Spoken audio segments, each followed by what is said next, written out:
Manish Jain, who's the head fund management at Centrum. Manish, thank you so much for joining in. There is a serious, experience of panic on the streets right now, especially over the last 6 or 7 days, where the Nifty has fallen about 900 points from the peak. And a lot of the broader markets are a lot more lower. In this situation, are you finding any opportunities for purchase, or is it still you're awaiting a decline further to, stabilized levels for you to go ahead and start purchasing? I think what the investors need to realize is that this volatility which has set in the last 5, 6, 7 days was a little unexpected. You expected with the advent of the Q3 results and the outlook being as good as it is, we are expecting a pickup in earnings, probably even a surprise in the Q3 as far as earnings versus actual delivery is concerned. The markets would have been far more stable than what they are right now. But I think it's got more to do with the global geopolitical situations than the factors here in India. Of course, there's one, which is the tariff bill, which has been proposed in the US, which takes the duties to about 500%. That should be a big cause of concern for India, effectively putting the entire US merchandise export basket in a jeopardy. And then the whole Venezuelan situation, right, that kind of continues to remain in a little bit of a flux. You don't know where it goes from here.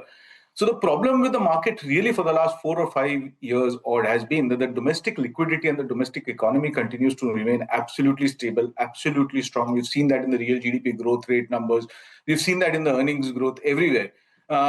Whatever has been happening on the global front, and whenever you feel that it's about to end is when the new chapter again starts, and something else or the other happens over there.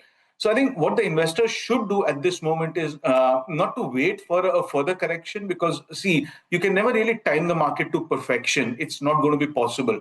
And if you are a 2, maybe 3-year long horizon investor, then I think you identify sectors where you are materially looking at an earnings pickup to happen, where the environmental factors to the domestic economy are conducive to it, and start building up positions over there. So I would be buying banks, I would be buying autos, maybe even IT at this juncture doesn't look all that bad. Okay, autos and IT is the 2 sectors you're picking, Manish. But like you said, the geopolitical stress, it continues to remain center stage from Venezuela to Iran. I mean, the focus keeps shifting. But domestically, what are the cues that you'd watch out for?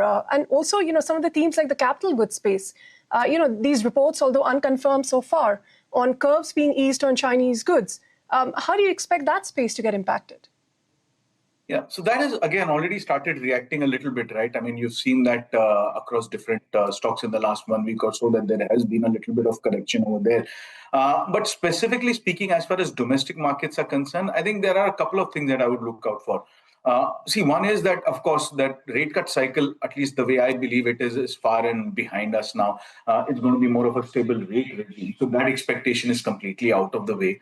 Rupee becomes an important factor in play over here. It should kind of stabilize at these levels where it is today.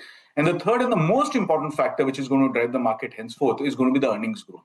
See, for the last 4 odd quarters, right, starting from September, October of 2024, the market has been in a little bit of a pressure, largely because earnings have been getting cut every quarter after quarter, right? So we've been expecting 12%, delivering 6-7% or thereabouts.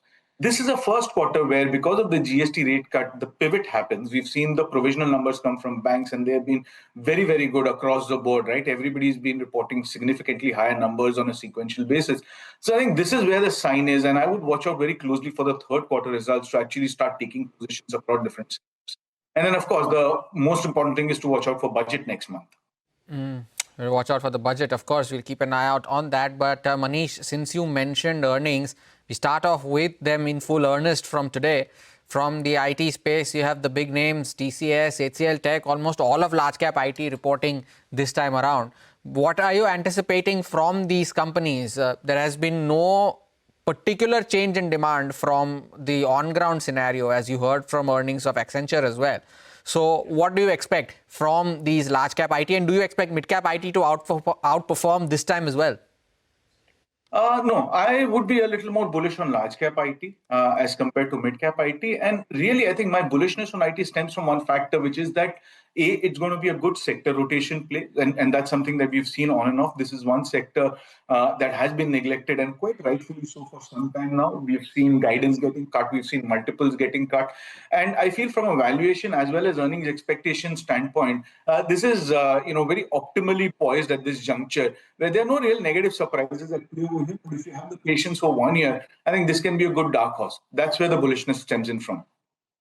All right, Manish, thanks a lot for that short but effective conversation out here. But panic continues in the market. The Nifty now at 25,485. We've seen a big cut come by in a couple of these PSUs also now. BEL for one, which was marginally in the green at the start of trade, has now moved into the red. In fact, it'll make more sense to pull up the advanced decline once again, or maybe one of the broader indices heat map, because when we started the show, we had about 2,100 stocks which were in the red, and now that number's swiftly moved to around 2,500 with just 400 stocks which are in the green right now. Power Grid, look at that one too, was marginally in the green and now has moved into the red. Devi's Labs continues to be under pressure. The two-wheeler space also continues to be under pressure. Some of these new age names as well. Eternal for one is currently at the low point. So across the board, there is selling. Where does it go from here? We'll probably keep a tab on that after this short break. Stay tuned. There you have it, the Nifty heat map, way more red than green.